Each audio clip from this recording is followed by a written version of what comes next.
Buenos días, Buenos días. mi nombre es Oscar Parravera, magistrado y presidente de la Sala de Reconocimiento de Verdad y Responsabilidad y de Determinación de Hechos y Conductas, y presidiré el día de hoy esta diligencia. Me acompaña hoy el magistrado auxiliar Fabián Martínez en movilidad vertical en la Sala de Reconocimiento.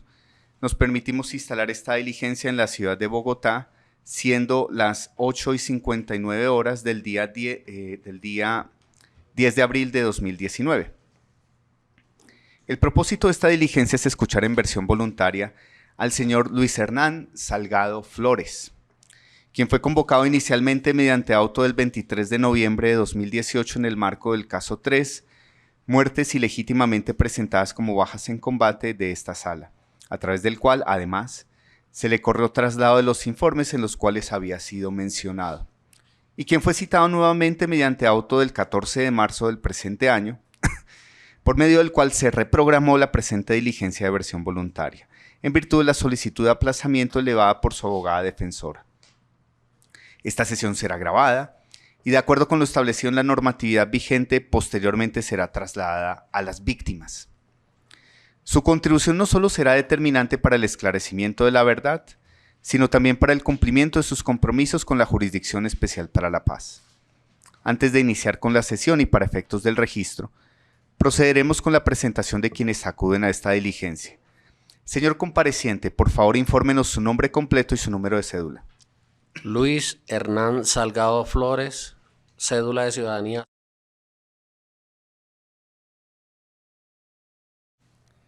¿Quién le va a representar judicialmente? La doctora Brenda Acosta. Perfecto. Vamos a proceder a todas las acreditaciones respecto a apoderados. Respetuosos saludos, su señoría y demás asistentes a esta diligencia. Brenda Esperanza Acosta, identificada con la cédula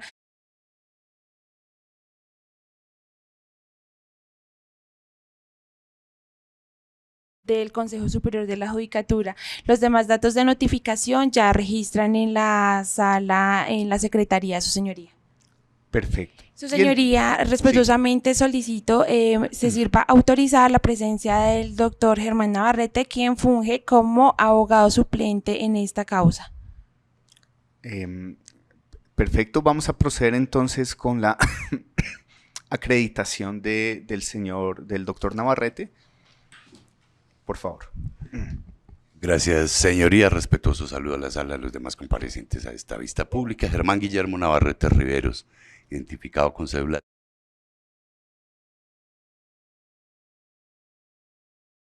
del Consejo Superior de la Judicatura. Para efectos de notificaciones las recibiré en la misma oficina de la doctora Brenda Esperanza Acosta, señoría. Perfecto. Para efectos pues, del registro, le preguntamos al señor Salgado si en el marco de esta diligencia usted otorga poder a los abogados acá presentes ya acreditados ante la jurisdicción para que le representen en este proceso de acuerdo a lo consagrado en el artículo 77 del Código General del Proceso. Sí, señor, su señoría. Y le consulto a los abogados si aceptan este poder conferido. Su señoría, acepto el poder. Sí, señoría, acepto. Se reconoce entonces personería jurídica para actuar a la abogada y al abogado presente para actuar como defensores de confianza del señor Luis Hernán Salgado Flores en el marco del caso 3 de la Sala de Reconocimiento de Verdad y Responsabilidad de la Jurisdicción. Se le concede el turno de la palabra a la delegación de la Procuraduría para su identificación. Buenos días, señor magistrado. Buenos días a todos los presentes. Por parte del Ministerio Público, Andrea Natalie Bermúdez Sánchez, Procuradora Judicial con función de intervención ante la JEP. Okay. Muchas gracias, señora Procuradora. Vamos a comenzar con un breve recordatorio sobre la finalidad de la Jurisdicción Especial para la Paz y del procedimiento ante la Sala de Reconocimiento. Señor Salgado, es importante recordar de que según lo dispuesto en el Acto Legislativo 1 de 2017, la Jurisdicción Especial para la Paz tiene como objetivo satisfacer el derecho de las víctimas a la justicia, ofrecer verdad a la sociedad colombiana, proteger los derechos de las víctimas, contribuir al logro de una paz estable y duradera y adoptar decisiones que otorguen plena seguridad jurídica a quienes participaron de manera directa o indirecta en el conflicto armado interno, haciendo énfasis en medidas restaurativas y reparadoras. En este marco y conforme a lo indicado por el artículo 27 de la Ley 1922 de 2018, el procedimiento ante la Sala de Reconocimiento busca promover la construcción dialógica de la verdad entre los sujetos procesales e intervinientes que propendan por la armonización y sanación individual, colectiva y territorial y promover la construcción de acuerdos aplicando criterios de razonabilidad y proporcionalidad. Señor Salgado, usted comparece hoy en el marco del caso 3 de esta sala por hechos definidos por la Fiscalía como muertes ilegítimamente presentadas como bajas en combate. Las versiones voluntarias se encuentran reguladas en el artículo 27A de la Ley 1922, que señala que se practicará en presencia del compareciente y su defensor una vez haya conocido previamente el contenido de los informes, que serán puestos a su disposición por la Sala de Reconocimiento de Verdad. Siempre se le advertirá que no está obligado a declarar contra sí mismo ni contra su cónyuge, compañero permanente o pariente dentro del 4º grado de consanguinidad, 2º civil y 1º afinidad. La aceptación de la autoría o participación por parte del compareciente en la versión tendrá el valor de confesión. Esta versión tiene como propósito la copia de información para contribuir a la búsqueda de la verdad. El proceso de reconocimiento de verdad y responsabilidad debe ser voluntario, libre, completo, detallado y exhaustivo. Asimismo, si se determina que existieron las conductas que usted participó en estos hechos y que no son amnistiables, se le pondrá en conocimiento para que reconozca verdad plena, lo cual podrá adelantarse a través de una audiencia pública. Durante este proceso, según lo estipulado en el acuerdo final, usted también podrá sugerir medidas de reparación a las víctimas que permitan contribuir al desarrollo de una justicia restaurativa, las cuales serán evaluadas y dispuestas por la JEP para su cumplimiento en los escenarios que correspondan. Señor Salgado, usted se acogió a la JEP y suscribió el acta 303-346 del 8 de marzo de 2019, dentro de la cual se comprometió a contribuir a la verdad, a la no repetición y a la reparación inmaterial de las víctimas. 2. Atender los requerimientos de los órganos del Sistema Integral de Verdad, Justicia, Reparación y No Repetición. 3. Informar de manera inmediata cualquier cambio de residencia al secretario ejecutivo de la JEP. 4. En caso de ser beneficiario de la libertad transitoria, condicionada y anticipada, no salir del país sin previa autorización de la JEP. Y 5. No incurrir en las causales de pérdida de beneficios establecidos en el parágrafo 2 del artículo 52 y el parágrafo único del artículo 58 de la Ley 1820. Voy a pasar a hacerle un recordatorio sobre el régimen de condicionalidad.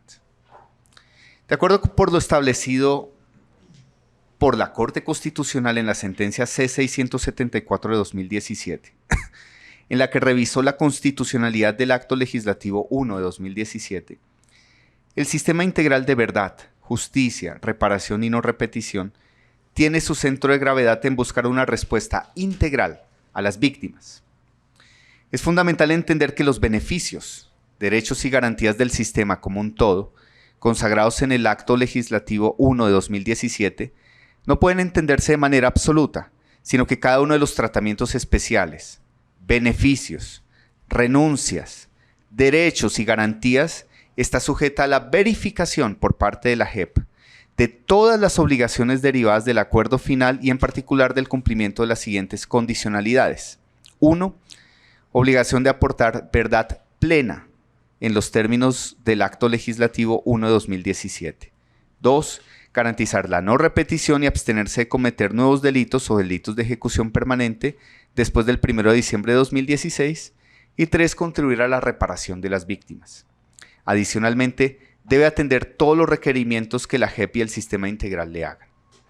En otras palabras, el incumplimiento por parte de los sometidos de cualquiera de las condiciones del sistema o de las sanciones impuestas por la JEP tendrá como efecto, de conformidad con el Acto Legislativo 1 de 2017, la pérdida de tratamientos especiales, beneficios, renuncias, derechos y garantías según el caso.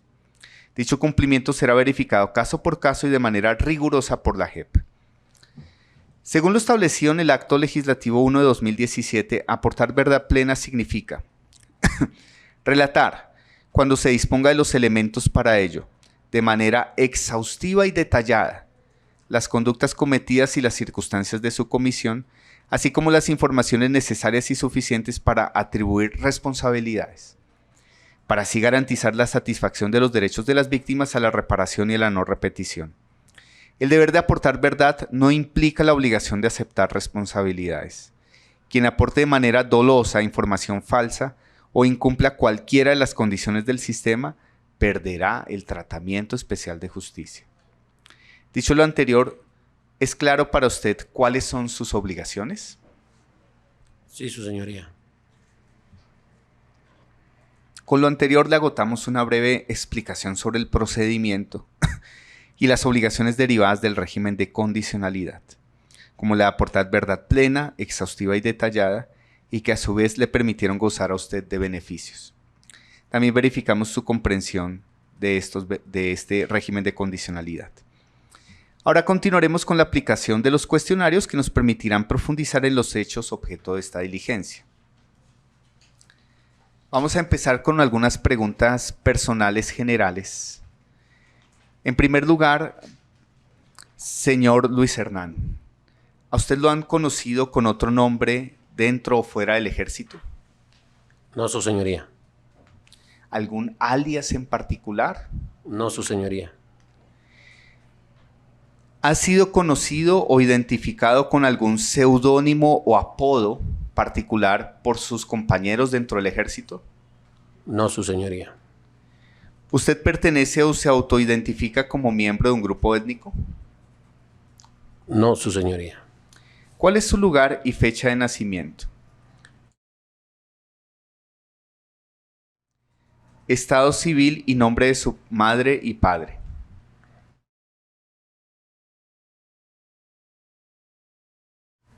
¿Cuál es su nivel de estudios? Bachillerato y técnico. ¿Usted ha estado privado de la libertad por los hechos por los cuales fue convocado el día de hoy? Sí, su señoría. ¿Cuánto tiempo estuvo privado de la libertad? 6 años y medio. Antes de dar paso a escuchar su versión, quisiéramos conocer cuáles son las razones por las cuales se sometió a la JEP y se encuentra el día de hoy aquí. Su señoría, fui privado de la libertad por un proceso en donde fui culpable por como cómplice y pagué 6 años y medio. Posteriormente salí con libertad condicional por un juzgado de Girardot y me vino otra orden de captura por emanada de un juzgado de Bucaramanga, en donde me dictan una orden de captura también por otro proceso, el 89-84. A razón de esto, entonces decidí acogerme a la JEP para que todos estos procesos que estén en contra mía o donde hayan investigaciones o donde yo aparezca, pues ir desglosando uno por uno para ir saliendo de toda esta situación. ¿Cuáles eran sus expectativas cuando usted se vinculó a las fuerzas militares? Pues cuando yo entré a las fuerzas militares era de defender a la bandera, a la patria y salvaguardar la vida de todos los ciudadanos de Colombia. ¿En qué año ingresó usted al ejército? En el año 1989 en el Batallón de Policía Militar número 4 de Medellín. Cuéntenos, por favor, cuál fue su trayectoria militar, en qué unidades prestó usted servicios y qué cargos desempeñó. Primero pagué servicio en el Vapón número 4 de Ciudad de Medellín como soldado raso y terminé mi servicio militar en el año 91 y posteriormente ingresé otra vez como soldado ya voluntario al Ejército Nacional otra vez en el año 1992. Ingresé como soldado voluntario en aquella época. Después se profesionalizó la carrera del soldado profesional, pasando nosotros de voluntario a soldado profesional, e inicié en el batallón de contraguerrillas número 2 Los Guajiros. En este batallón recorrí parte de Colombia y estuve en muchas situaciones a nivel de orden público en Colombia, y pasé traslado porque ya en este batallón había mantenido muchos años y había recorrido parte de Colombia y quería de pronto tener una parte donde poderme acentuar y poderme estar más quieto. Entonces pedí traslado para el batallón de policía, para el BATPOP. Ese es el batallón La Popa de Valledupar en el año 2006. Estando ahí en este batallón, fui investigado por una muerte de un campesino dado de baja y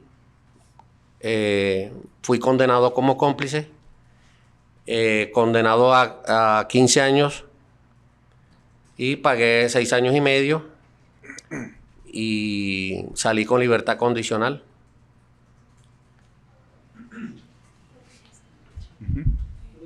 ¿Puede precisarnos los años? 2006. Sí, 2006.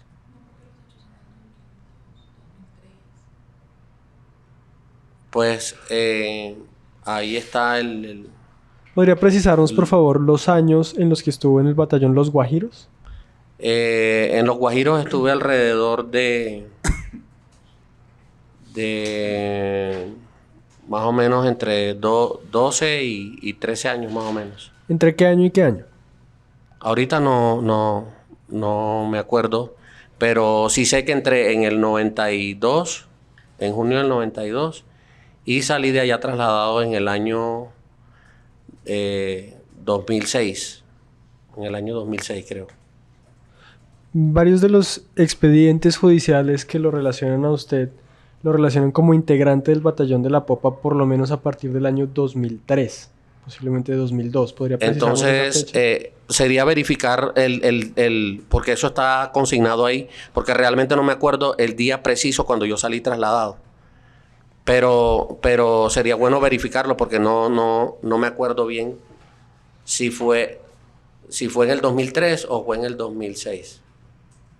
¿Cuánto tiempo estuvo usted en el batallón La Popa? Alrededor de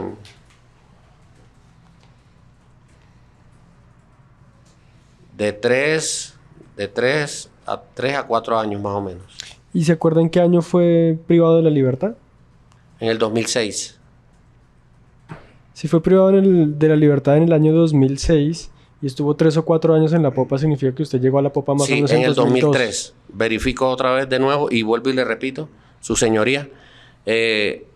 Yo llegué entonces más o menos trasladado en el año 2003 y fui privado de la libertad en el año 2006. ¿A qué se dedica actualmente? Ahorita me encuentro estudiando.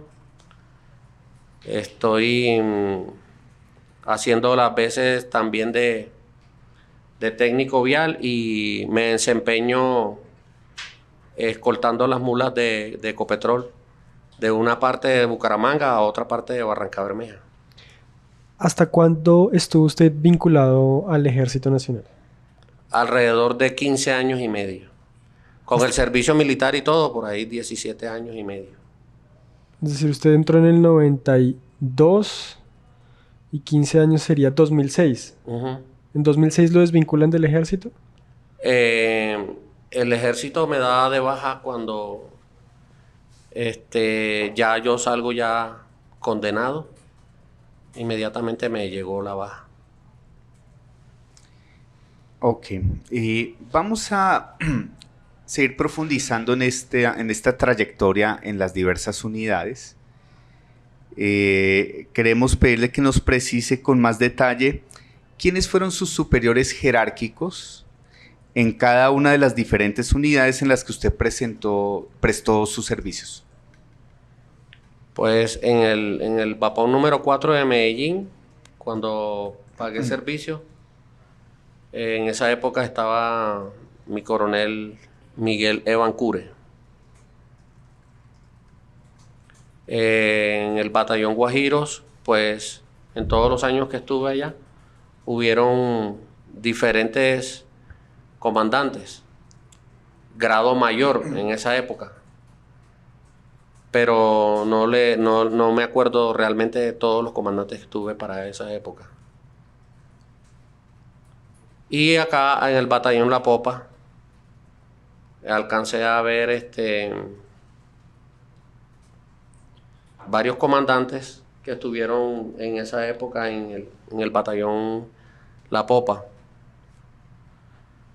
Me puedo acordar de mi coronel, cuando fui privado de la libertad, estaba mi coronel Rodríguez Agudelo.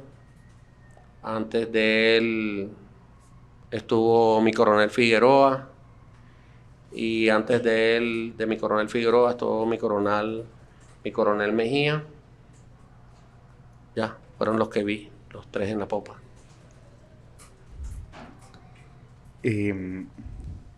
Ahora, ¿a quién le reportaba usted directamente en cada una de estas unidades? No, mi grado de soldado al cabo inmediatamente, que era el comandante de la escuadra, como soldado. El suboficial encargado, pues, de la misma línea de mando, pues, al que le seguía, y posteriormente al sargento, después al oficial, pero sí es realmente al suboficial de la escuadra. Ahora, haciendo un balance de su carrera militar, ¿qué tipo de reconocimientos obtuvo durante esa carrera militar? ¿Cuáles fueron los más significativos para usted y por qué? Solamente tengo felicitaciones, pero a grado nivel de contraguerrilla, a grado de pronto nivel de batallón, y solamente una sola por parte de Comando Ejército, el comandante de la brigada y el comandante de la división. Esa que usted menciona de Comando Ejército, División y Brigada, ¿por qué se produjo? Esa se produjo por un decomiso que se hizo en la ciudad de Santa Marta de unos estupefacientes, y salí felicitado por esa operación. ¿Esa se produjo cuando estaba en el batallón Guajiros? Sí, en los Guajiros. En el tiempo en el que estuvo en La Popa, ¿recuerda si fue felicitado? Fui felicitado, pero a nivel de pelotón, o sea, a nivel de pelotón y de contraguerrilla. Okay. Esta sala de reconocimiento ha venido acopiando diversa información que reposa ya en procesos judiciales, y hemos ido avanzando bastante en esa recopilación, y pues poco a poco, mientras se fortalece ese proceso, también le informaremos lo pertinente. La información disponible lo ubica usted en el batallón La Popa. Vamos a hablar con un especial énfasis a continuación del batallón La Popa. Sí, señoría. Especialmente y específicamente del pelotón especial Trueno. Sí, señor.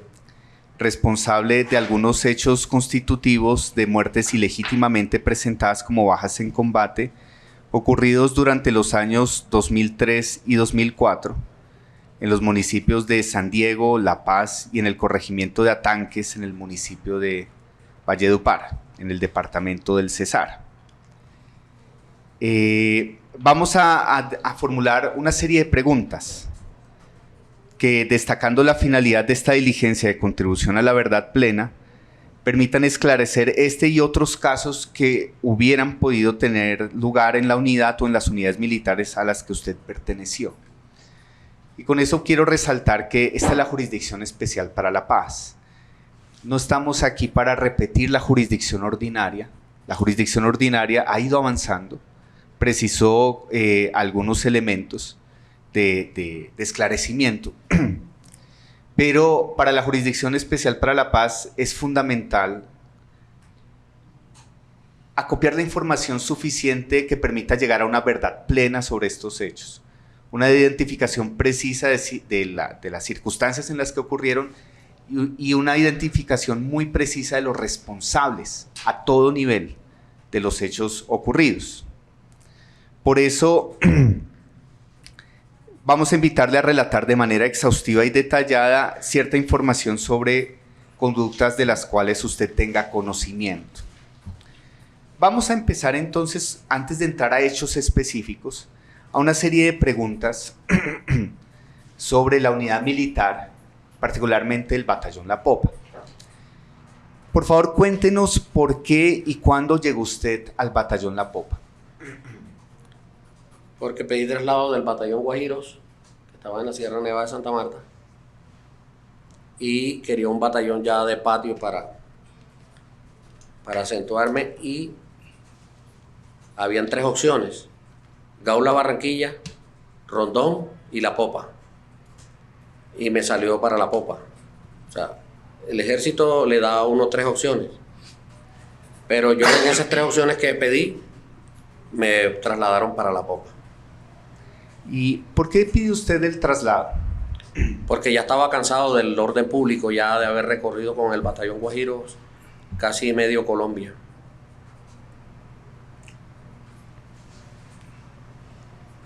Es decir, usted quería pasar en esos momentos a una unidad militar en una situación de orden público más moderada de alguna manera. Más moderada, sí, su señoría.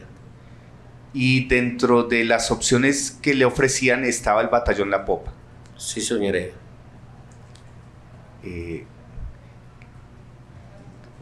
Quisiera pues profundizar en este punto para también tratar de entender su llegada al Batallón La Popa. Sí. ¿Cómo serían esas principales diferencias entre lo que usted estaba viviendo en el Batallón Guajiros y lo que se vivía en el Batallón La Popa? El Batallón Guajiros era un batallón neto de choque, tipo A, de combate. Era un batallón totalmente móvil.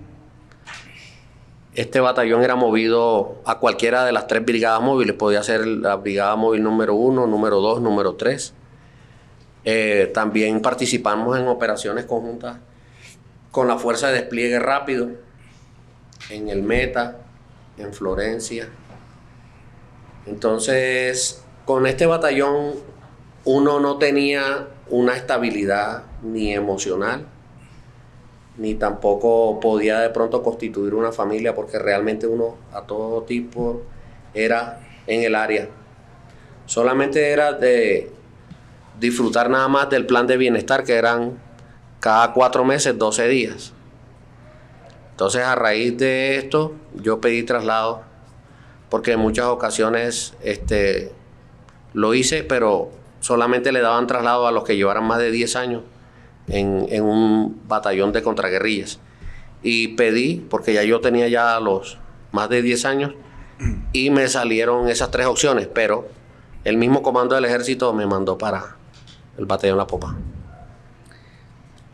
Ahora, cuando usted llega al Batallón La Popa, ¿llega con un encargo o destinación en particular? No, yo lo que quería era descansar.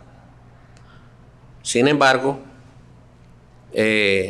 uno está dispuesto a presentarse y a que lo pongan a uno en la situación que uno tenga que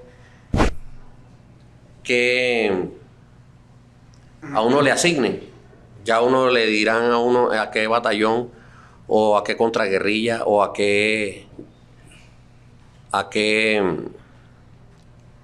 compañía va a pasar.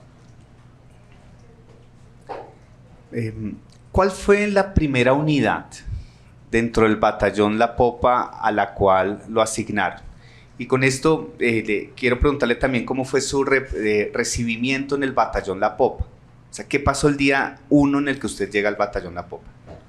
Yo me presento al batallón La Popa, al comandante del batallón. El comandante del batallón me manda donde el ejecutivo, y el ejecutivo me manda entonces ante un comandante de compañía para que me le presente, grado capitán, para que él me asigne entonces una compañía en especial.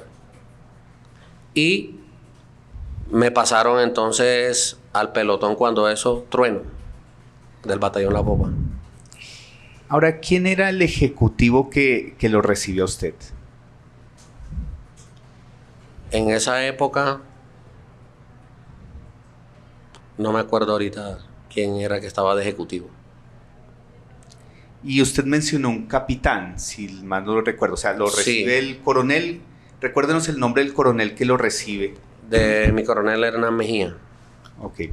Y usted pasa con un ejecutivo y después creo que mencionó un capitán. ¿Recuerda Sí. sus nombres? No, el ejecutivo no me acuerdo ahorita el nombre de él. El capitán me asigna y me dice que me le presente al teniente Lora. El capitán. Sí. Ahora, ¿qué recuerda usted de la plana mayor del batallón La Popa en ese momento que usted llega? ¿Quiénes eran los miembros de la plana mayor? ¿Quiénes hacían parte de... ¿Quién era el oficial o suboficial S2, oficial o suboficial S3? No, realmente yo me acuerdo solamente de mi coronel Mejía, porque él fue el que me recibió y me dijo, vaya para que se presente y de una vez le asignen un pelotón. Y el que me recibió a mí fue el teniente Lora. Ok. Sí. Usted nos dijo en una respuesta anterior que tenía 3 opciones o que el ejército le había dado 3 opciones para su traslado. Sí. ¿Qué sabía usted del batallón La Popa antes de llegar allí? Que era el batallón que quedaba en la ciudad de Valledupar y era de pronto el más opcionado para que yo quedara ahí porque yo soy oriundo de ahí mismo, de Valledupar. ¿Y qué conocía usted de ese batallón?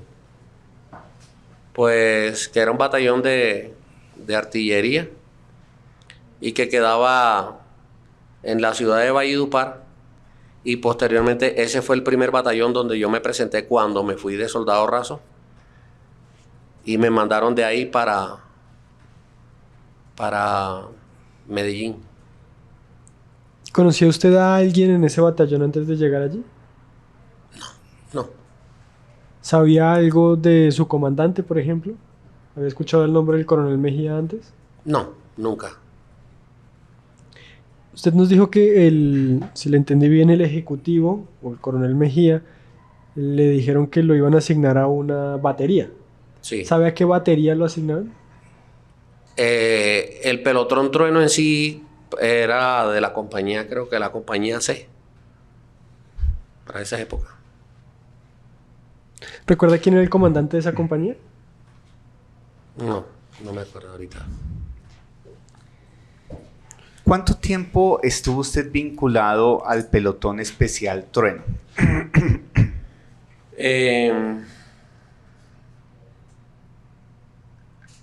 Estuve vinculado alrededor de 2 años y medio más o menos. 2 años y medio. 2 años y medio. Porque de ahí me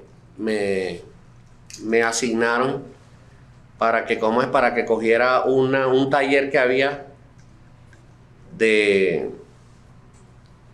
Ese taller lo llaman de talabartería, pero ahí duré nada más unos meses, porque el que llegó de una vez me sacó otra vez para el área.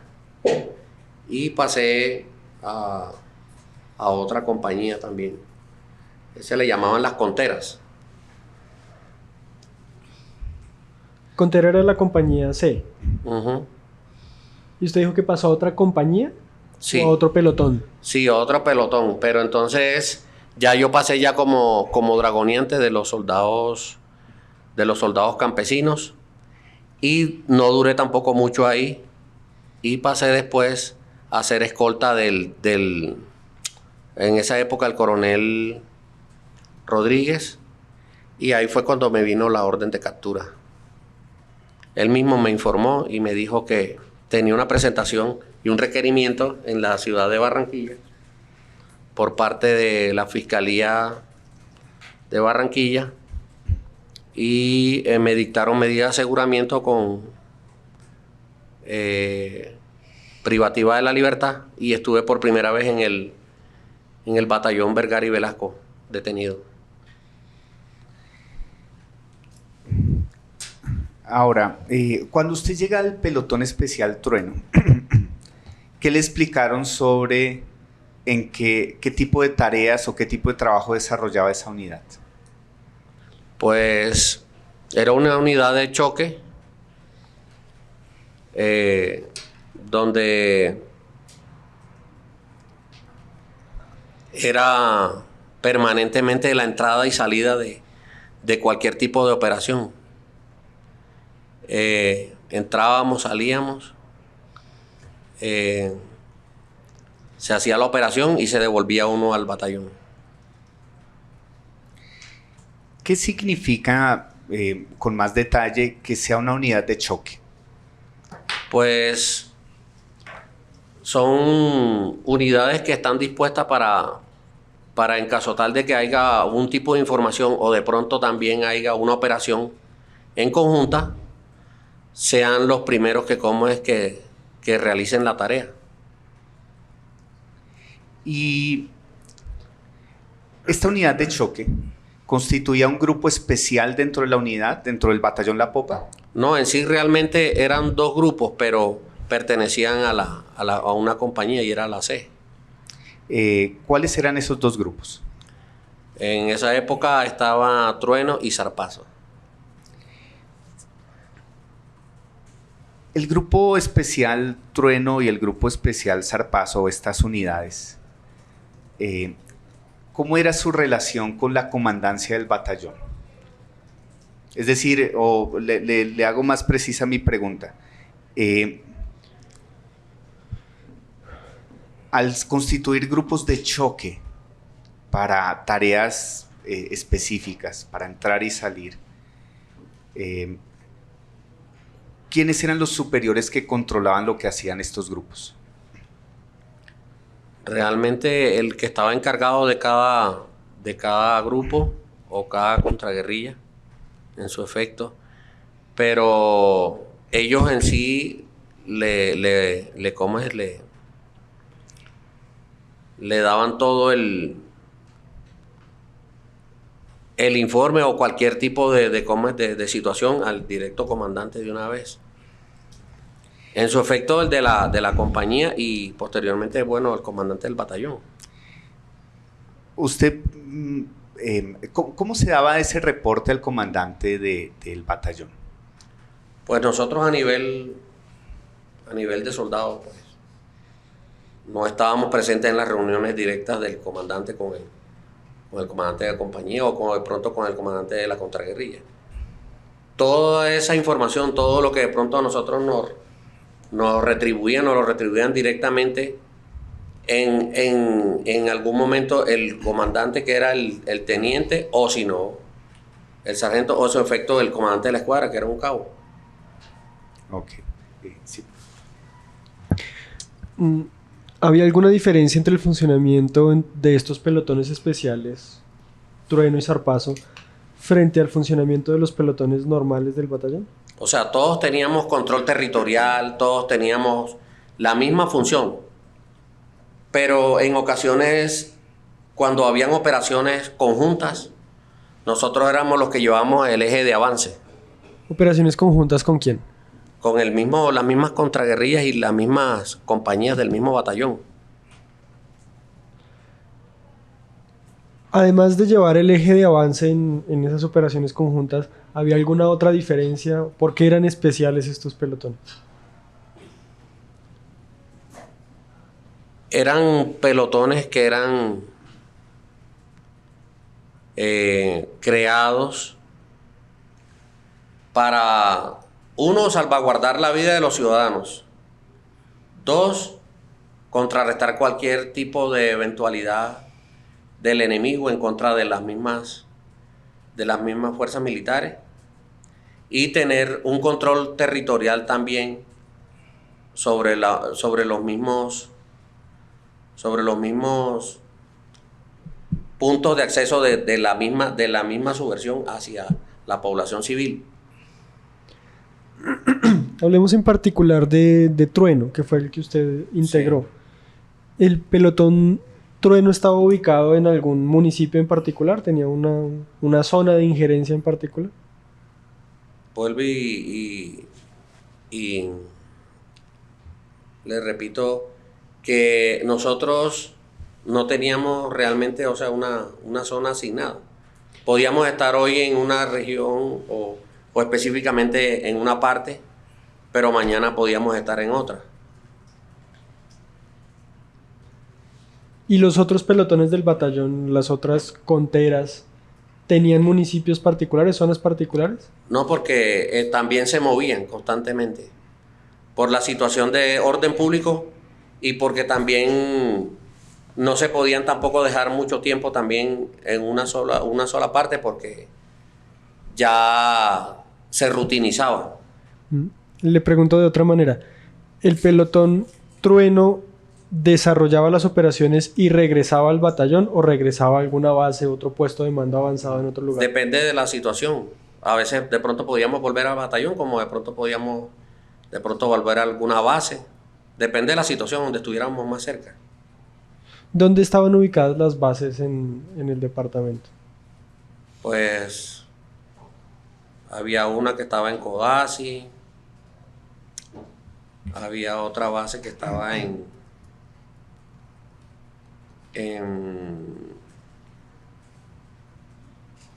había una en Codazzi, había otra también que se mantenía también a veces en Bosconia. Ahí. De resto, siempre uno se estaba moviendo.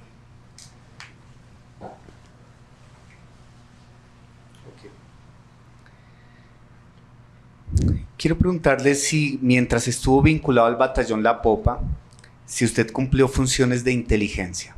No, nunca.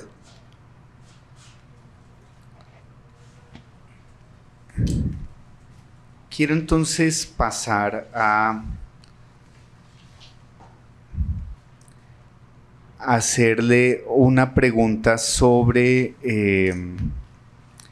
cómo estaba conformado el Grupo Especial Trueno. Ya usted nos ha introducido algunos elementos, pero precísenos lo que recuerde de cuántas personas eran, cuántos de ellos eran soldados, qué tipo de soldados eran, y voy a ir profundizando, pero sí. Sí, éramos 3 escuadras. O sea, lo mismo que un pelotón, lo mismo. Un pelotón normal, éramos 3 escuadras. Cada escuadra era de 9 hombres. Cada escuadra pues tenía asignado un suboficial y en su efecto un oficial. Eran 3 suboficiales y había un oficial que era el comandante de la contraguerrilla, o en su efecto del pelotón. ¿Qué recuerda usted de por qué a esos soldados que conoció, y en el caso suyo, por qué habrían sido asignados al pelotón Especial Trueno? Porque varios de ellos también vivían la misma situación mía. Venían también trasladados de varias regiones del país. Y en la mayoría eran soldados que ya de pronto ya venían trasladados de otras partes y también querían también tener una estabilidad. Pero lo que yo le puedo decir como soldado es que yo busqué la forma de estar más cerca de mi familia y de pronto también de buscar una estabilidad emocional. Porque yo no podía decirle directamente al comandante del batallón o a XY persona, quiero que me asigne aquí. sino que él me asignaba donde él dijera, y yo como soldado tenía que cumplir esa orden, pero me hubiera gustado de pronto ser conductor, o de pronto ser enfermero, o de pronto otra actividad que no tuviera nada que ver con el área, porque ya yo venía ya del área, pero sin embargo, uno como soldado tenía que cumplir la orden, pasa allá, tocaba pasar. Y así fue también pasando mucha gente, hasta que reunieron los dos pelotones. Ahora, yo le pregunté en algún momento y le hemos ido preguntando sobre cómo estaba conformada la unidad y su plana mayor, pero ahora le quiero preguntar más específicamente si durante ese tiempo en el que usted estuvo en el batallón La Popa, tuvo algún tipo de diálogos, comunicaciones con miembros de la plana mayor y por qué razones las tuvo, si las tuvo. Nosotros como soldados siempre llevamos una jerarquía y siempre respetamos esa jerarquía porque no podemos violar el conducto regular. Pero yo antes de hablar con el comandante del batallón, si yo necesitaba una solicitud directa a él, yo tenía que hacérsela saber primero al suboficial. El suboficial en su efecto al oficial. Y el oficial directamente ya cuando ya la solicitud mía ya había sido ya autorizada, era que yo de pronto podía hablar con él, de resto no. ¿Y en algún momento pudo hablar con el coronel comandante del batallón o con el ejecutivo? Simplemente nada más cuando me presenté y cuando me mandaron a que me asignaran a dónde me iban a colocar. Ahora, quiero preguntarle, ¿cómo se les informaba de las órdenes para las misiones? ¿Quién les informaba y cómo? Eso era un proceso en donde ellos eran muy cautelosos con eso por el tipo de información, y fuera de eso, que también de pronto la información se fuera a filtrar.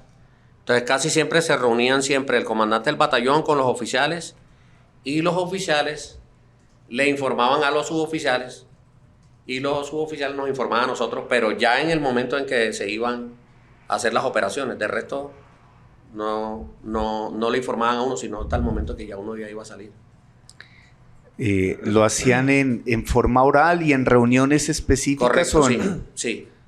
Como todo esto lleva una orden de operaciones, lleva una orden también del 3, que es el orden de batalla, el 2, que es el de inteligencia, y así sucesivamente hasta ya entonces venirle a comunicar a uno qué es lo que uno realmente va a hacer.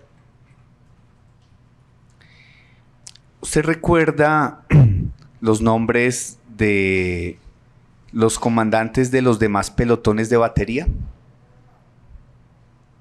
Ahorita no me acuerdo ya de los otros comandantes de otras baterías. Ahora quiero preguntarle ahora por el seguimiento que se hacía al cumplimiento de las órdenes que les daban. ¿Se hacían programas radiales o qué otro tipo de seguimiento efectuaban los superiores? No, el radio solamente era para verificar la posición de donde estaban las contraguerrillas o en su efecto las compañías, y casi siempre era radial, pero las cosas que eran secretas y que eran a nivel ya secreto, eso era directamente con el oficial.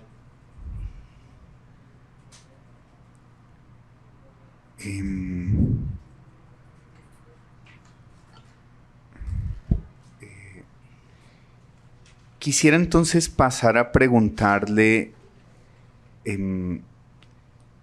nosotros vamos a, en diversos momentos vamos a retomar unas preguntas generales, pero procedería, si no tenemos más preguntas generales, a continuación vamos a hacer algunas preguntas sobre hechos, pero voy a darle la palabra a mi colega para algunas preguntas genéricas. Sí. ¿Recuerda usted a qué escuadra fue asignado dentro del pelotón Trueno? Casi siempre estuve en la tercera escuadra. Casi siempre. ¿Recuerda quién estaba al mando de esa escuadra? Pues tuve varios comandantes, pues. Que me acuerde así, el cabo Aragón, el cabo Rodríguez, el cabo Mosquera. El cabo Mosquera también fue privado de la libertad, el cabo Rodríguez también fue privado de la libertad, el cabo Aragón también fue privado de la libertad. Pues casi todos los de estos pelotones fuimos privados de la libertad, porque en ocasiones las investigaciones a veces no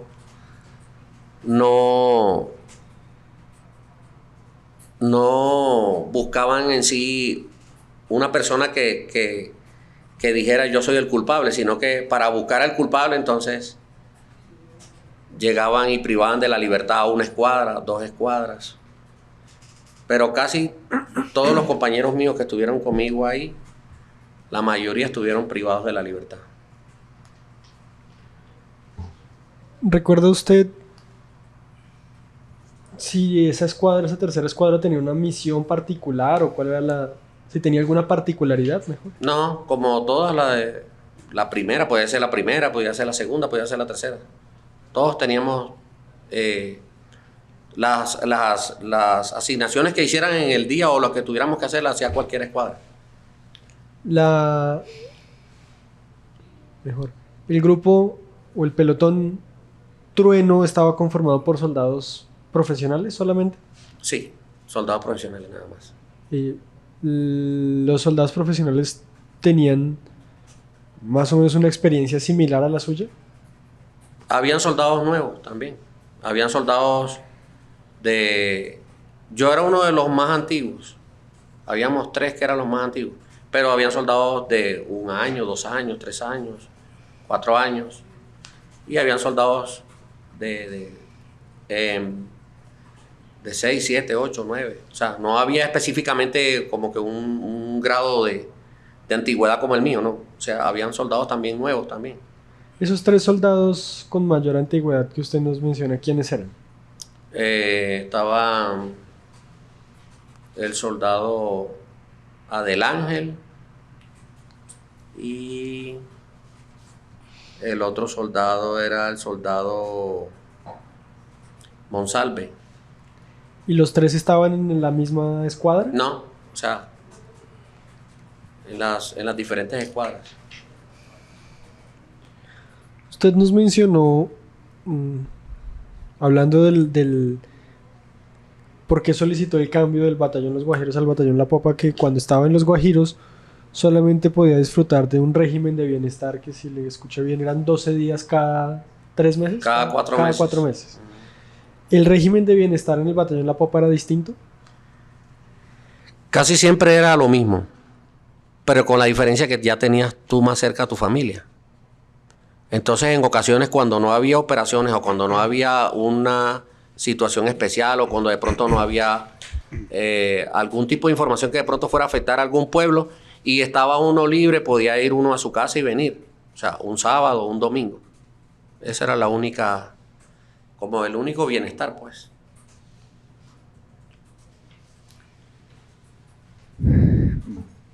Bueno, como le decía, volveremos a algunos temas genéricos de cómo funciona la unidad, de cómo funciona el pelotón especial Trueno. Y ahora poco a poco nos vamos a concentrar en los hechos. Para concentrarnos en los hechos, e insisto nuevamente en los objetivos de la Jurisdicción Especial para la Paz. La Jurisdicción Especial para la Paz busca esclarecer y también tratar de entender los porqués. ¿Por qué ocurrieron estos hechos? ¿Cuáles fueron sus orígenes? Aquellos elementos que en algunas ocasiones no lograron ser esclarecidos con profundidad por la jurisdicción ordinaria. Usted ya ha estado en varias audiencias, en varias diligencias, en varios interrogatorios. y por eso la idea no es repetir nuevamente mucho de lo que usted ya ha aportado a la jurisdicción ordinaria o mucho de lo que ya la misma jurisdicción ordinaria ha determinado. Entonces igual vamos a volver a algunos temas que ya han sido objeto de valoración en las decisiones judiciales. Dicho esto, la primera pregunta que le queremos hacer es, ¿cuándo fue la primera vez que usted escuchó de una práctica o de hechos asociados a matar personas para ser presentadas ilegítimamente como bajas en combate? En algunas piezas procesales hemos visto que se ha utilizado la expresión legalizar, o en otras piezas procesales se usan otro tipo de expresiones. Pero, ¿cuándo fue la primera vez? Y puede ser en el Batallón La Popa o antes del Batallón La Popa. ¿Cuándo fue la primera vez que usted escuchó de esa práctica? Su señoría, con el respeto que usted se merece, quisiera que usted me escuchara. Yo aquí hice un pequeño resumen de lo que realmente yo como soldado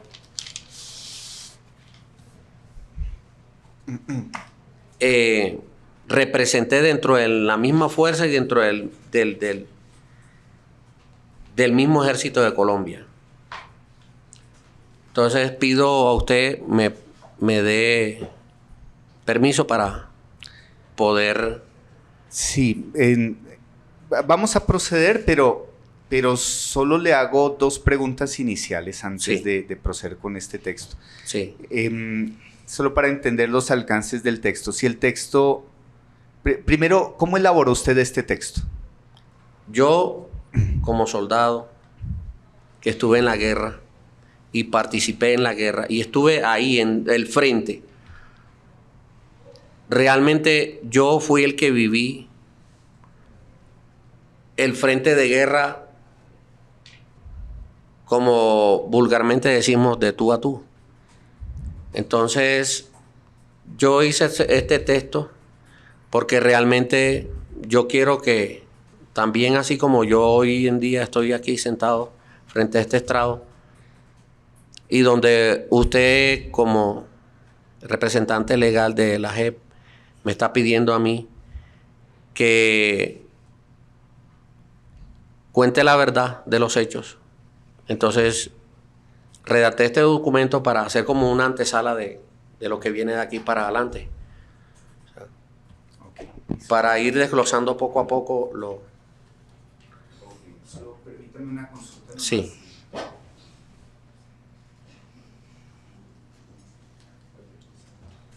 Vamos a proceder entonces a esta lectura del documento sin perjuicio de que, si estimamos pertinente, le pediríamos una breve interrupción para profundizar en algunos componentes, para que podamos aprovechar mejor el tiempo. Sí, sí, claro. En este punto, lo que sí quisiera precisar es que si es una relación concreta de hechos, lo que haríamos es que usted nos presente inicialmente su versión de los hechos, y antes de pasar a un siguiente hecho le haríamos una serie de preguntas por cada hecho. Eso es lo que... Sí. Pero adelante, por favor. Señores honorables magistrados, doctora Patricia Linares, presidenta de la JEP, me presento hasta este honorable corte como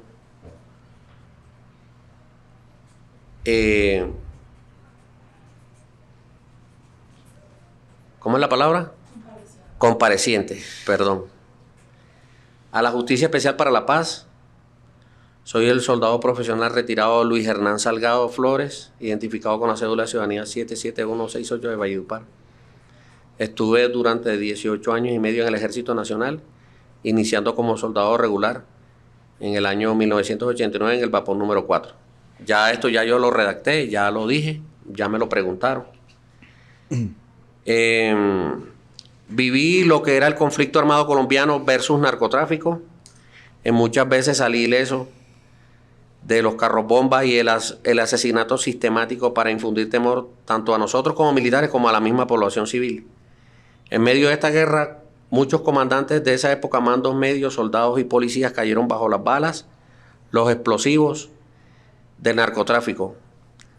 Terminé el servicio militar e ingresé nuevamente como soldado voluntario en aquel entonces, en el año 92. E inicié en el batallón Guajiros. Y después pedí traslado para el batallón La Popa de Valledupar.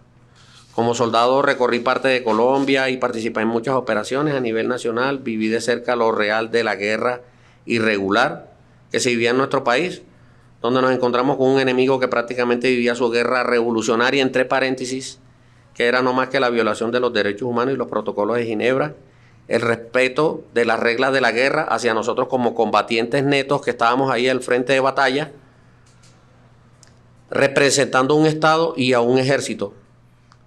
Nunca fue respetado, porque buscaban la forma de llevarnos a tal momento, de aniquilarnos de cualquier forma, sea ya una emboscada, un golpe de mano, un campo minado, o mucho mejor todavía, en ocasiones nos asaltaban directamente a los cambuches con una capacidad numérica más que la de nosotros, siempre superándonos a nosotros en cantidad, y fuera de eso, entonces nos lanzaban cilindros bombas que destrozaban a nuestros compañeros de una magnitud tan impresionante que quedaban totalmente desmembrados. Nuestro ejército los entregaba en ataúdes sellados para que sus familiares nunca vieran a sus seres queridos la forma en que murieron. Soldados mutilados por las minas quiebrapatas que sembraban indiscriminadamente, afectando a nosotros también como a la población civil en medio de los combates. Teníamos heridos que ellos nunca respetaron y que los remataban con tiros de gracia, cambiando las reglas del juego de esta guerra irregular. Nosotros como soldados, ante esta situación, este sistema de guerra agresiva por parte de un enemigo sin ningún tipo de remordimiento por el combatiente y el no combatiente, nos llevó a mirar la guerra de otra manera. Después de ver tantos soldados muertos y desmembrados, y el mismo sistema hizo que nosotros actuáramos contra ellos de una forma también agresiva y contundente. Yo también fui directamente víctima del conflicto armado colombiano, en su efecto llámese guerrilla, porque por primera vez me enamoré de una campesina de Buenos Madales, de un humilde pueblo que me reservo por razones de seguridad, pero lo puedo decir. Media Luna Cesar se llama. Esta campesina sostuvo una relación amorosa conmigo, donde nació una niña que hoy en día es una mujer adulta de 26 años, que es mi hija legítima. Dicha hija, el mismo conflicto armado de la guerrilla me la arrebató de mis manos, porque jamás pude darle cariño ni amor de padre. Cuando esta llamase guerrilla se enteró de que la mamá de mi hija había mantenido una relación con un soldado, fue tildada como enemigo de esta misma guerrilla. Fue castigada por 3 meses cocinándoles en estado de embarazo a la misma subversión. Fue confinada 1 año en una finca de su padre, en las estribaciones de la Sierra Nevada, Serranía del Perijá, y no la dejaban bajar al pueblo durante 1 año. So pena de hacerle un juicio, según ellos revolucionarios, solamente por haberse enamorado y haber mantenido relaciones con el enemigo, según ellos. Registré a mi hija a los meses de haber nacido a escondidas en una notaría, dándole mi apellido en secreto, para evitar represalias tanto para su madre como su familia y mi hija misma. No la pude volver a ver, porque le prohibieron cualquier tipo de acercamiento hacia el ejército, porque podían enfrentar un juicio revolucionario e iban a ser juzgados por colaborar con el enemigo, dando como resultado la pena capital, que era la muerte. Su único error fue haberse enamorado de un soldado. Ese fue su delito. Desde ese mismo día me convertí en un enemigo arrésimo y mucho más contundente, sin ningún tipo de remordimiento hacia este enemigo, llamase guerrilla. Este mismo sistema nos llevó a nosotros a combatirlo de una forma frontal y sin ningún tipo de respeto por las mismas leyes que ellos violaban. Se fueron perdiendo nuestros valores, nuestra formación. Para nosotros como combatientes netos, ya eran normales las bajas fuera de combate. Después de que fuera el enemigo, eran dadas de baja de la misma manera como ellos lo hacían con nosotros.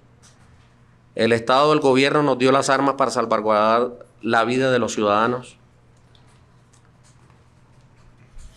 Pero para nosotros la prioridad era dar de baja al enemigo. Llámese guerrillero de fila, miliciano o colaborador. Con ese solo hecho de pertenecer a estos grupos irregulares eran dados de baja. Estas personas eran mucho más peligrosas que hasta los mismos que estaban en el área rural. Guerrilleros de fila, porque informaban de los movimientos milimétricamente de nosotros para aceptarnos golpes de una forma inhumana, que era nada más que la aniquilación de una escuadra y la desmembración de una cantidad de heridos sin sus piernas, y más grave aún, la muerte total de un soldado. Estas acciones también hacían que los combatiéramos con una magnitud agresiva total. Hoy en día estas muertes dadas de baja en combates legítimos o por fuera son miradas hoy en día como ejecuciones extrajudiciales o en su efecto mal llamada falso positivo. El falso positivo lo llama una persona que es presentada como el enemigo. La mayoría de estas personas que fueron dados de baja eran enemigos verdaderos, llámese guerrillero, de fila, miliciano o colaborador.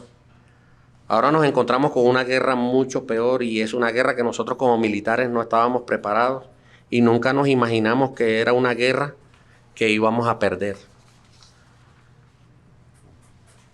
Y es la guerra jurídica.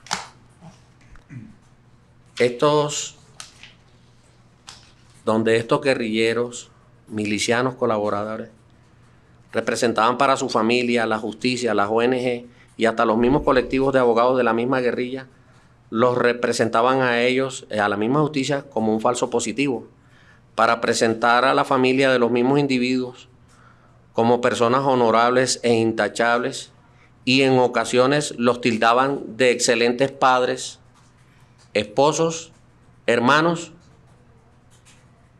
y que habían dejado a una familia totalmente huérfana. Y qué ironía, pasaron de ser victimarios a víctimas. Nosotros pasamos a ser representantes de un Estado de Derecho a victimarios. En esta guerra jurídica nos llevaron a la justicia, al estrado, a ser juzgados y condenados, a la pena de quedar privados de la libertad solo por haber defendido a Colombia, a nuestra bandera y a nuestra patria. Estos colectivos y estas ONG que representan a la subversión demandan al Estado para poderse repartir los rubros que le arrebatan al mismo Estado y a los familiares de esas víctimas. Les dan solo una migaja, a sabiendo que eran guerrilleros, milicianos de vieja data, que aparecían en un orden de batalla, habiendo desplazado y asesinado a cantidades de campesinos en Colombia. Pido a su señoría y a esta honorable corte, en mi calidad de postulado compareciente, que los procesos que hayan en mi contra o me encuentren en investigación, ir desglosando uno por uno,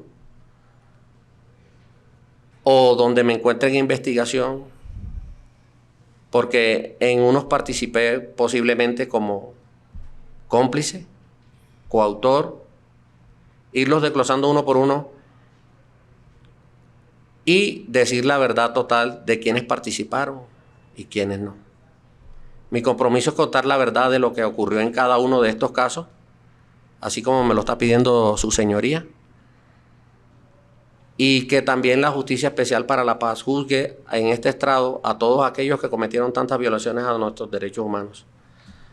Muchas gracias a la doctora Patricia Linares, presidenta de la JEP, a los honorables magistrados, a su señoría, y muchas gracias a mis abogados por su jurisprudencia.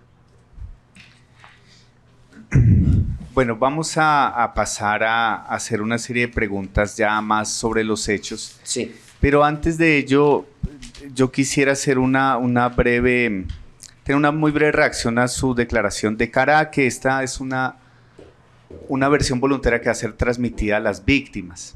Sí.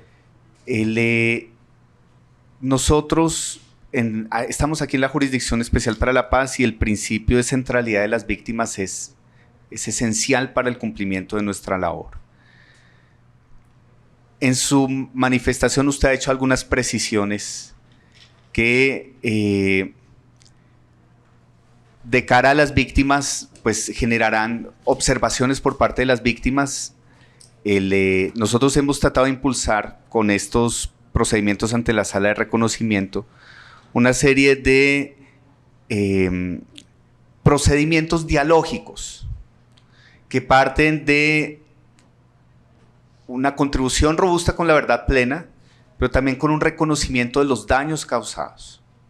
Yo le quiero hacer la reflexión de, sin perjuicio de lo que vayamos analizando caso a caso, porque lo que nos interesa es su versión en estos momentos, y esa versión va a ser objeto de observaciones por parte de las víctimas, pero que cualquier manifestación relacionada con las víctimas de estos casos que vamos a analizar, usted sea lo más cuidadoso posible en cualquier manifestación que pueda ser revictimizante.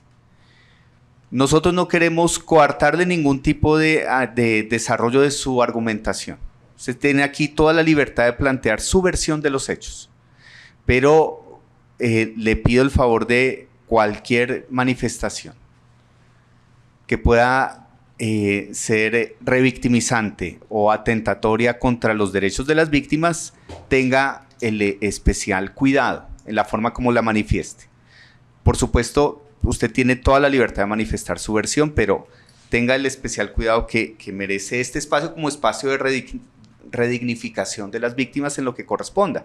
Por supuesto, esta sala va a desarrollar diversas tareas de contrastación. Va a escuchar a las víctimas, va a cruzar expedientes, información y declaraciones para tratar de llegar a una verdad plena sobre lo ocurrido.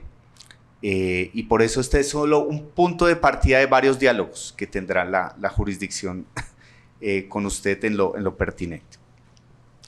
Dicho esto, entonces, voy a pasar a preguntarle de nuevo. ¿Cuándo fue la primera vez? Ya, ahora usted nos comenta unas situaciones particulares personales suyas, sobre las cuales yo quiero profundizar más adelante. El objeto de hoy se concentra en las víctimas que fueron víctimas de muertes, de una práctica de ser asesinadas por fuera de combate. Pero las circunstancias que llevaron a eso también son relevantes para la jurisdicción. Entonces, algunas preguntas le haré en la materia. Usted nos comentó una situación personal que usted también atravesó en relación con su hija y la madre de su hija. Pero quiero entonces preguntarle, ¿cuándo fue el primer momento en el cual usted conoció de estas prácticas de legalizar personas o de matar o asesinar personas por fuera de combate y ser presentadas como resultados operacionales? Si fue un momento previo a su paso por el batallón La Popa. No, en cuanto a lo que le resumí ahorita aquí, era que nosotros éramos contundentes en el área de combate. Cuando nosotros entramos en combate, nosotros siempre buscamos la forma de ser contundentes también con ellos mismos, así como ellos nos disparaban a nosotros también. Con esto no quiero decir que todas las bajas que se dieron en el ejército o todas las bajas que nosotros dimos fueron bajas por fuera de combate, eran bajas legales, que sí se hacían dentro del mismo combate. Reconozco que realmente se hicieron por el mismo sistema y el mismo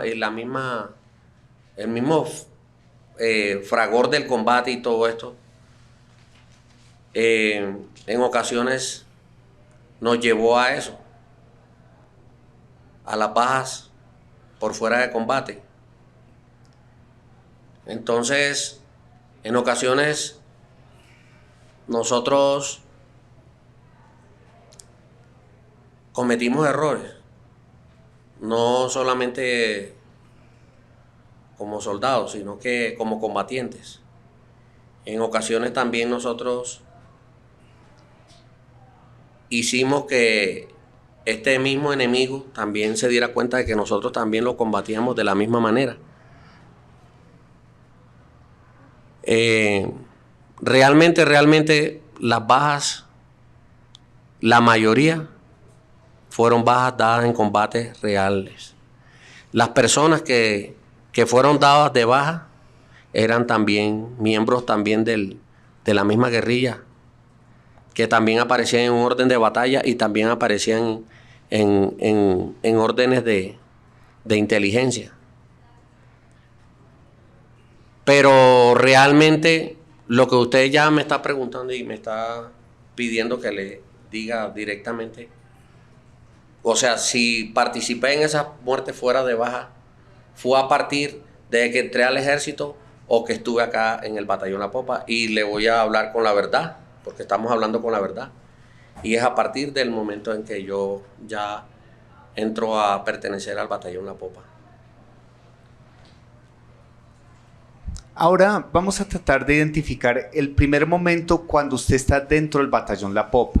Eso usted ya nos contó cuando se presentó al batallón La Popa, lo recibe el comandante del batallón, lo asignan al pelotón especial Trueno y que va usted bajo la comandancia de su comandante en el pelotón, era el teniente Lora. Sí. Eso ya nos lo contó. Pero entonces, ¿cuál es el primer momento, ya estando en el pelotón especial Trueno, en el que usted observó o escuchó alguna irregularidad? A partir de... O algo que no era usual, que no, porque nos está diciendo que no había conocido de estas prácticas antes. Entonces, ¿cuándo fue el primer momento en el que escuchó algo inusual? Lo que pasa es que nosotros cuando también en ocasiones íbamos a capturar una persona y esta persona también aparecía en el orden de batalla o de pronto en su efecto en la orden de inteligencia del ejército. Estas personas le hacían un daño no solamente a Colombia, sino también a nosotros como miembros de las fuerzas militares. Y en ocasiones nosotros optábamos por darlos de baja. Estaba mal hecho, y lo reconozco, pero eran personas que, como es que le estaban haciendo un gran daño al país. Y nosotros como miembros de las fuerzas militares y también del ejército teníamos que hacer lo pertinente, que era capturarlo y entregarlo. Pero en ocasiones los dábamos de baja. Entonces voy a proceder entonces a concentrarme más en una cronología de algunos momentos, de algunas fechas. Sin perjuicio, pues le voy a dar la palabra a mi colega antes de precisar algunos temas. Sí, yo quisiera tratar de que usted nos dé una respuesta más precisa a la pregunta que le hizo el magistrado Parra. La pregunta era, ¿cuál fue el primer momento en el que usted supo de muertes de personas que ocurrían fuera de combate y que eran presentadas como si hubieran ocurrido en combate? Con la primera baja que dimos, que por la que yo fui condenado por primera vez como cómplice. Sin perjuicio, como le decía el magistrado Parra, que después vamos a preguntar por esos hechos en particular, lo que usted nos dice es que en la primera baja que dio, si lo entiendo bien, en el pelotón Trueno, se trataba de un hecho que ocurrió fuera de combate y presentado como si hubiera sido en combate. Sí, correcto. ¿Y en qué circunstancias? Es decir, ¿cómo le explicaron que eso iba a pasar? ¿Quién le explicó que eso iba a pasar? ¿Qué supo previamente? No, o sea, esta persona fue dada de baja, era miliciano de la guerrilla, y el tipo tenía bastante trayectoria dentro de la misma guerrilla. El hombre es dado de baja por fuera de combate. Su nombre era Juan Enemías Daza Carrillo, alias El Chon. Y en la investigación siempre arrojó de que fue una baja por fuera de combate y por esa situación fuimos condenados. Pero le interrumpo ahí. Sí. Usted nos dice, en la investigación arrojó que era una baja fuera de combate. Yo no estoy preguntando por los datos de la investigación, sino lo que ocurrió en esos hechos. ¿Fue o no fue en combate? No, no fue en combate. Ok. ¿Cómo le explicaron a usted que debía participar en este hecho? Entiendo que eso era nuevo para usted. Usted nos dice que esa fue la primera vez que usted escuchó algo al respecto. ¿Quién le dijo que eso ocurría así? ¿Quién le explicó cómo iba a ocurrir? ¿Quién le dijo que usted tenía que participar en esos hechos? No, realmente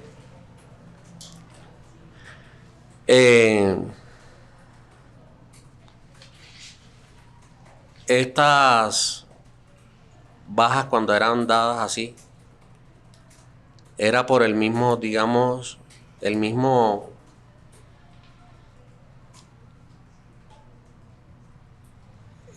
sistema, como ya yo lo había dicho,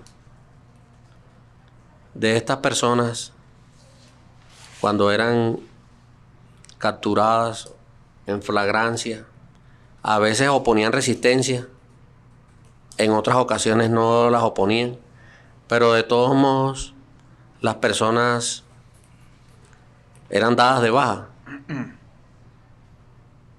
Ahora que usted me diga a mí, o me pregunte si realmente era una cosa que era como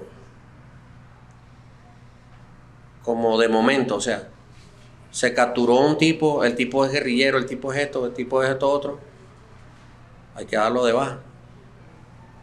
¿Quién decía que había que darlo de baja? O sea, en ocasiones, en su efecto puede ser el mismo suboficial o de pronto el mismo oficial. La primera vez que esto ocurrió, ¿quién se lo dijo? ¿Quién dijo hay que dar de baja a esa persona? Realmente en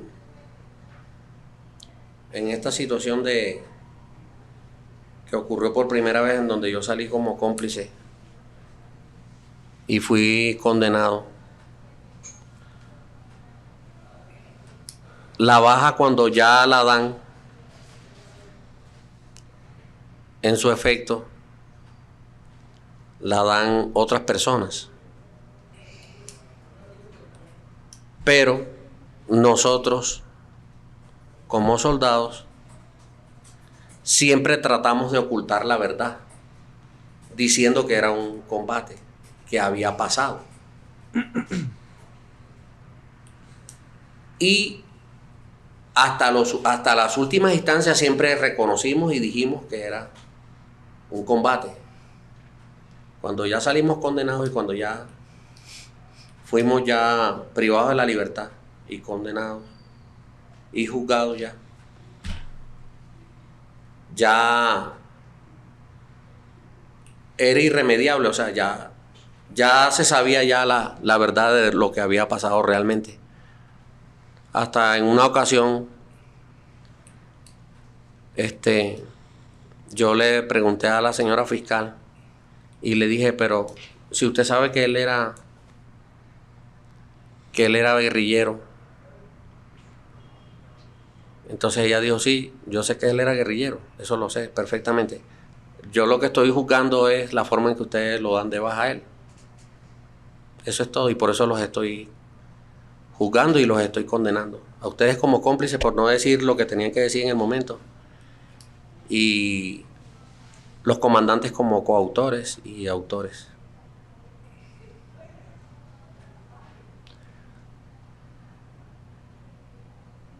De su respuesta, ¿es posible entender que la orden de decir que hay que dar de baja a esa persona la dio el comandante del pelotón?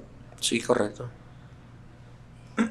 ¿Y usted le pareció que eso era algo que debía cumplirse o le causó algún tipo de reacción en contra de esa orden?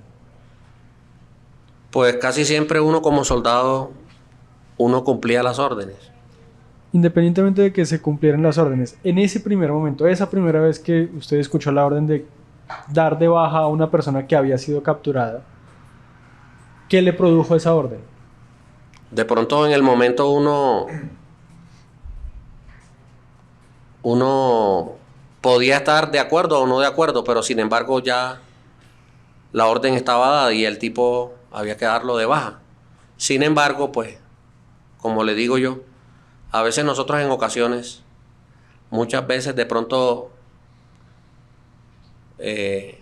dijimos que era un combate, no siendo así. Sin embargo, nosotros, por el mismo sistema, nosotros tratábamos de que hacerle creer a la justicia que de pronto había sido una baja dada en combate, pero realmente era una baja por fuera de combate.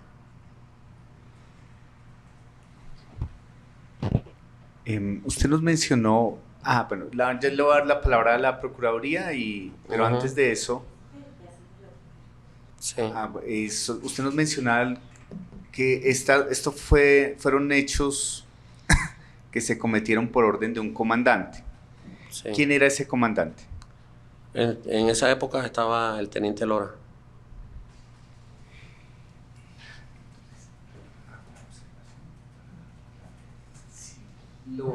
Solo quisiéramos hacer una breve observación. La vamos a hacer en estos momentos, en estos sentidos, y es más con la defensa, por lo siguiente. El compareciente está mencionando al teniente Lora como una persona que da la orden en este caso particular. La defensa que nos acompaña, creo que en el caso de la doctora, ha participado en la defensa del compareciente, el teniente Lora. Queremos consultar si podrían ustedes considerar que pudiera existir algún tipo de conflicto de interés. ¿Cómo lo ven? Y nosotros haríamos un muy breve receso para tomar una decisión. Le explico al compareciente. Digamos, las reglas de debido proceso lo que tratan es de evitar que alguna defensa pudiera tener algún tipo de conflicto de interés si al tiempo está defendiendo una persona que pudiera ser incriminada por otra. Entre otras razones, digamos, es una razón, tiene más razones más detalladas, y solamente queremos, no es un tema es un tema que va a ocurrir varias veces en esta jurisdicción, y lo que estamos tratando es de tomar las debidas medidas para salvaguardar el debido proceso y la regularidad del procedimiento. Entonces, doy la palabra a la defensa y para su exposición en el punto. Muy amable, señoría.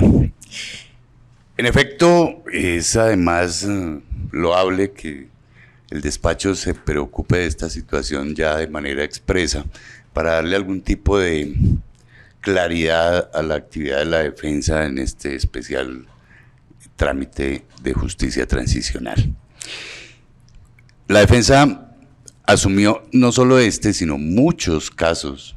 He de informarle, señoría, que la defensa tiene a cargo en este momento más de 100 personas que se estarán presentando y comparecerán a esta jurisdicción en diferentes niveles, tanto guerrilla, si así se le puede decir a los desmovilizados, excombatientes y otras personas particulares involucrados en este conflicto de manera grave.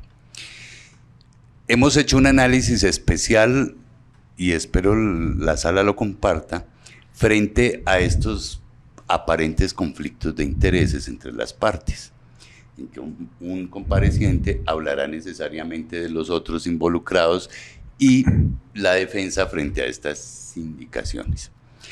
Pero la defensa en la aclaración de la participación ha tenido en cuenta dos aspectos especiales. Primero, el objeto de la jurisdicción y segundo, el fin de la tramitación.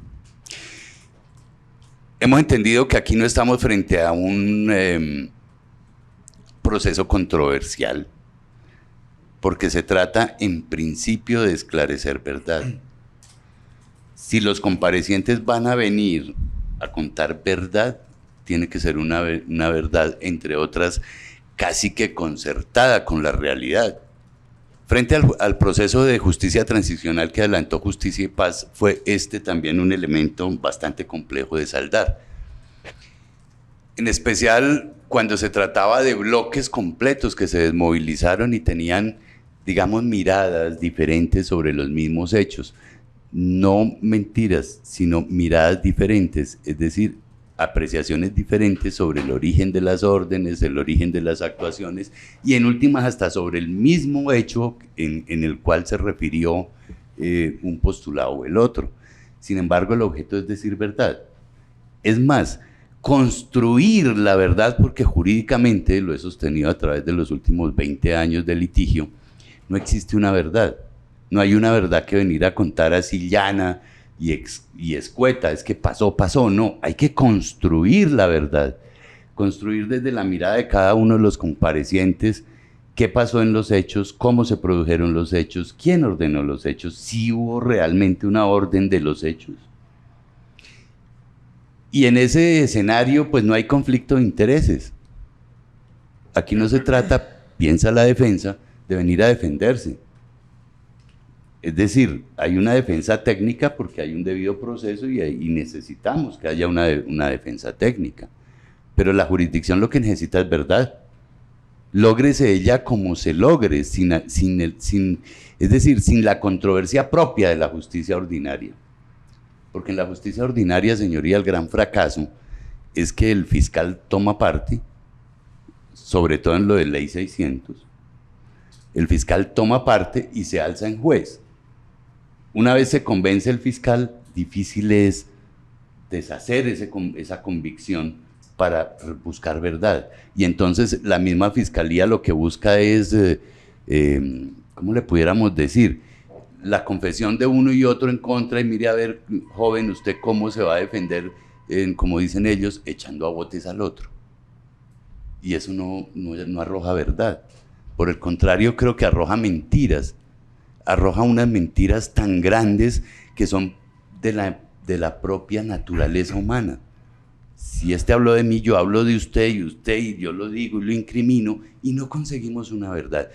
Fíjese que yo, una cosa que le admiro a la Justicia Especial para la Paz, que lo que se busca dialógicamente, y creo que es la interpretación que le ha dado esta honorable Corte, es esa: establecer mediante la interacción de las versiones, ya no del sistema inquisitivo, sino del dialógico, una realidad, una verdad verdadera. ¿Qué pasó? Porque es lo que ustedes le van a mostrar al mundo, una verdad verdadera, no la judicial que amañadamente logró la fiscalía, ni la verdad que le quiere vender el procesado en la justicia ordinaria, porque ahí sí es vender una verdad, convencer de alguna manera, como sea, sino una verdad voluntaria que la gente quiere venir a darla. En ese orden de ideas, ¿cuál entonces sería esa contrariedad de intereses de los comparecientes aquí? La defensa encuentra que no hay ninguna. Cada uno tiene que venir a contar su verdad y reconocer sus acciones, y el objeto es verdad. Ahora bien, en el entendido que si en algún momento alguno de los comparecientes ha desistido de su voluntad de acceder a la jurisdicción con verdad, sí, en ese momento se generaría la incompatibilidad, porque si va a debatir en juicio sus acciones, ya nosotros no podríamos participar en esa etapa de juicio. Pero mientras ellos estén aportando verdad, yo considero que no hay ninguna incompatibilidad de defensas. Entonces vamos a darle la palabra a la Procuraduría, después vamos a hacer un breve receso. También vamos a necesitar escuchar a la defensa titular, digamos, porque entendemos que el doctor Navarrete comparece a esta diligencia como suplente. Sí. Entonces ahí vamos también a hacer una precisión. Sí, sobre ese punto yo quisiera hacer la precisión, porque tenemos entendido que la doctora es la abogada titular. Como ustedes conocerán, la jurisprudencia de la Corte Constitucional y del Consejo de Estado ha aclarado que en actuaciones judiciales, y eso lo entendemos también para lo que respecta a esta jurisdicción, una sola persona tiene la vocería de quien intervenga.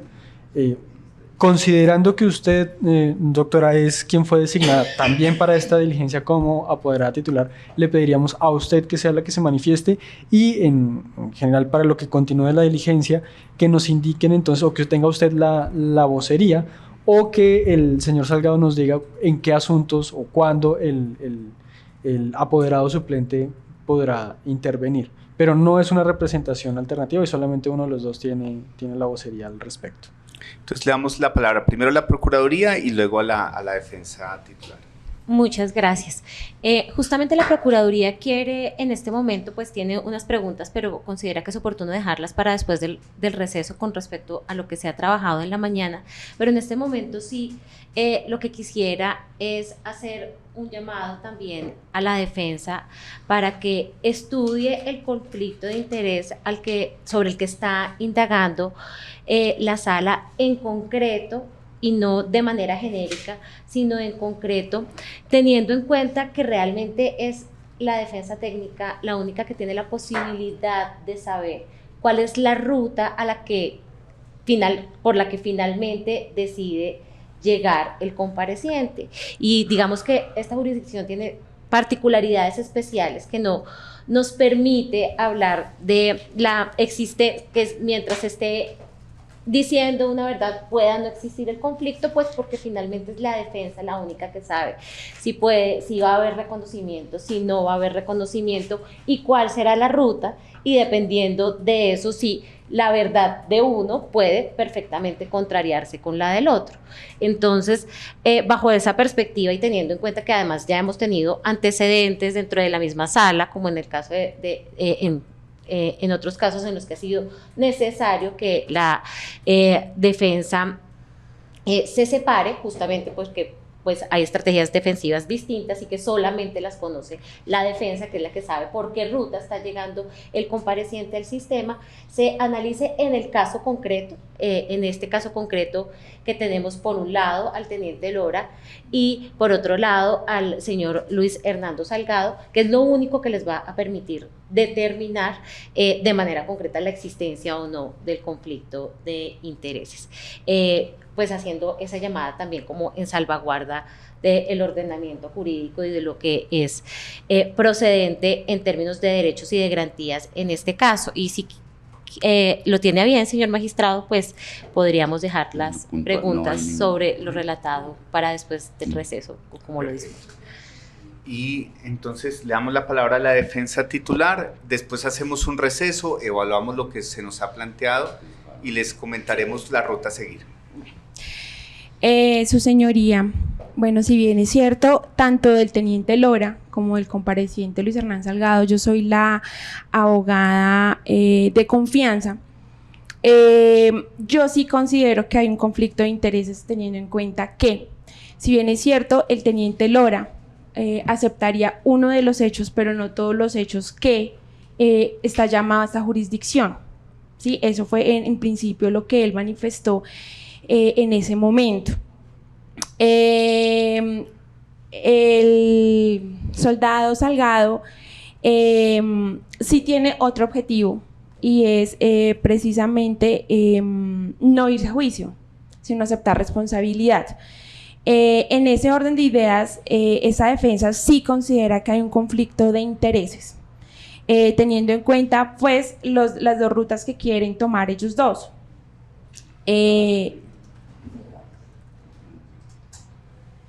Entonces, en ese sentido, la defensa sí considera, pues la defensa principal, que sí tiene un conflicto de intereses en ellos dos.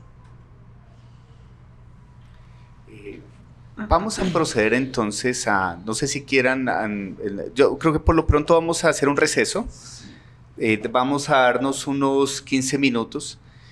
Al compareciente le quiero dejar la tranquilidad de que esto es absolutamente normal dentro de los procedimientos ante la jurisdicción, teniendo en cuenta que es una cantidad importante de comparecientes. Estamos en desarrollando las mejores rutas para esclarecer y que haya tranquilidad y seguridad jurídica para todos. Entonces, vamos a deliberar lo pertinente sobre cuál es la mejor ruta y les estaremos informando. Denos 15 minutos. Con eso hacemos también un receso y retomaremos la diligencia en 15 minutos. Siendo las 10:38 de la mañana, se suspende la diligencia de versión voluntaria del señor Luis Hernán Salgado. Muchas gracias. Siendo las 11:10 de la mañana del 10 de abril de 2019, se reanuda la diligencia de versión voluntaria del señor Luis Hernán Salgado Flores. En el marco de la discusión previa que teníamos sobre la defensa técnica y la forma como operaría en este caso, entonces voy a darle primero la palabra nuevamente a la defensa para si tienen que hacer alguna precisión o ratificación de lo dicho y las implicaciones que podría tener esa ratificación, entonces, o esa precisión de lo que nos quieran precisar. Adelante, por favor. Su señoría, en el receso se hizo un análisis precisamente de lo manifiesto por la sala y si bien es cierto, nos encontramos en un conflicto de competencia, la defensa, perdón, de intereses, y por esa razón, respetuosamente le solicito a la sala se haga un aplazamiento de esta versión, teniendo en cuenta que tengo que analizar, porque tengo varios procesos de los comparecientes del batallón de la Popa. Y pues como manifestó el Ministerio Público, se tendría que hacer un análisis caso a caso, precisamente para poder establecer que no se presente este tipo de circunstancias más adelante y se pueda llevar a cabo las versiones como es ordenado. Entonces, su señoría, también tengo que comunicarle esto al teniente Lora y a los demás comparecientes para así definir esta defensa a quien representaría y en su oportuno momento se lo informaría a la sala. Ok. No sé si Procuraduría quisiera hacer alguna manifestación. Tal vez hacer una propuesta metodológica por si la defensa tiene a bien tenerla en cuenta, y es de pronto, pues para darle continuidad a esta diligencia, de pronto si estimaron la posibilidad de que el abogado suplente asuma la titularidad y pues bajo ese entendido podría continuarse adelante con la diligencia, pues asumiendo la titularidad de la defensa y teniendo en cuenta que, pues de acuerdo a lo que tengo conocimiento, no estuvo presente como defensor en el caso del teniente Lora y no lo ha estado en los demás casos de versiones que hemos tenido del batallón La Popa. ¿Sí? Entonces, dadas estas circunstancias y sin perjuicio del complemento que mi colega estime pertinente, vamos a proceder de la siguiente manera. Como ustedes saben, esta es una jurisdicción que está comenzando, llevamos aproximadamente 70 versiones voluntarias, teniendo en cuenta ya todos los casos. Y obviamente estos son procesos de justicia transicional que generan diversos desafíos para el entendimiento del alcance que tendrían algunas dinámicas del procedimiento. Lo que le quisiera pedir tanto a la defensa como a la Procuraduría es que vamos a tramitar por escrito las inquietudes centrales sobre el alcance de la defensa en este caso, pero tratando necesitamos resolver el caso concreto, pero este es un tema que voy a llevar a la sala.